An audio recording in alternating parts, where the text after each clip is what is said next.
So here I am planning the Only Clay 2022 event. It's 3 or 4 weeks since the last event took place in 2021 and it was an amazing success. Due mainly to the Only Clay crew. They worked tirelessly for 3 days from setup to helping the potters and the visitors throughout the whole 2 days of the show. And then they helped all the potters get all of their work out safely and packed up into their vans and off home. So I can't thank them enough. They were amazing.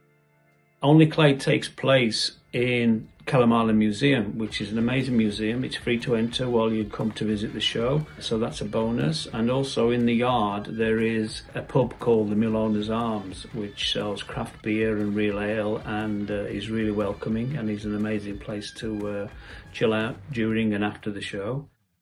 Another success of the show was the Potter's Meal. Now, it's a tradition in ceramics fairs for there to be a meal where people can come together, potters can come together and discuss the day and discuss their work and catch up with old friends. I mean, some of my potters and exhibitors have been doing these shows for a good 30 years and the feedback from them was fantastic. They all enjoyed the show, they all had smiling faces, they all had a good time. And the Potter's Meal was a really enjoyable part for me because I could take a bit of a breather, have a beer and then get to talk to people individually rather than running around trying to make sure everything runs smoothly. So that was good. During the show, I decided to hold a competition for people's favourite stall. Now, it didn't have to be what they thought was the best stall. It was just the one that made them smile.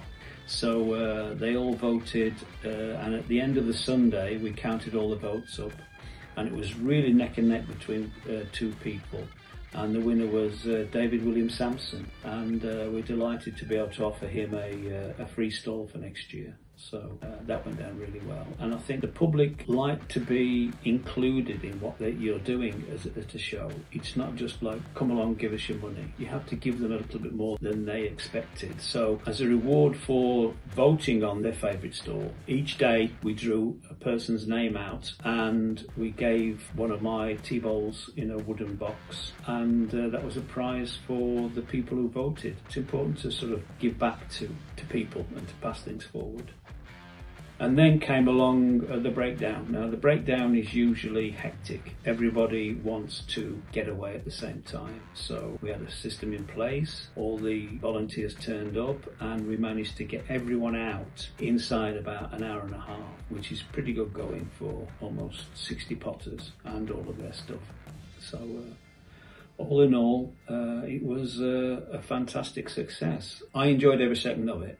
I was asked at the end by someone who'd done these shows for a good 20 odd years, would you do it again? And to be honest, I couldn't wait. I had to force myself to take a couple of weeks off away from Only Clay, and here we are back at it. Hopefully next year's will be bigger and better. I've got a solo exhibition taking place by a couple of potters, and that'll be in addition to the show. And also I've hired an additional room where we will do seminars and demonstrations, and we'll be filming all of those. So that's the next step forward, and then the following year we'll think of something else to add to it. So it will become a weekend event. The thoughts are to add a music section to the event after the Saturday night show, maybe. I don't know. That's a couple of shows down the line, but yeah, watch this space.